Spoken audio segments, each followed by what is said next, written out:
Good evening, guys. This is Anil Kumar. Guys, previously we are discussing the topics in the matrix, rank of the matrix by echelon form and normal form.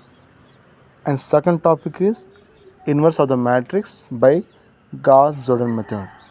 Today we are discussing the topic is system of linear equation, homogeneous and non-homogeneous.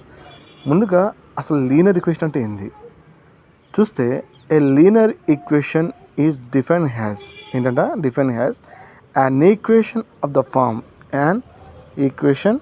the form a1 x1 plus a2 x2 plus a3 x3 so on plus an xn that is equal to b.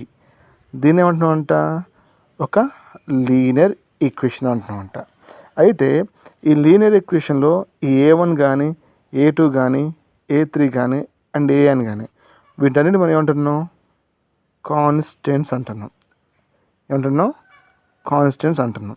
తర్వాత ఈ x1 కానీ x2 కానీ x3 కానీ వీటి మనం ఏమంటున్నాం unknown అంటున్నాం. అదేనా ఏంటి లీనియర్ ఈక్వేషన్ అంటే ఏంటి a1 and x1 plus a2 and x2 plus a3 plus x3 so an xn is equal to b. ఈ యొక్క ఈక్వేషన్ని మనం ఒక లీనియర్ ఈక్వేషన్ అంటున్నాం.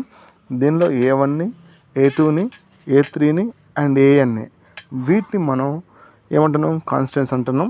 తర్వాత x1 and x2 and x3 వీటిని మనం వచ్చేసరికి ఏమంటున్నాం అన్నోన్స్ అంటున్నాం. ఓకేనా, ఇప్పుడు చూద్దాం. ఇప్పుడు లెట్ సిస్టమ్ ఆఫ్ m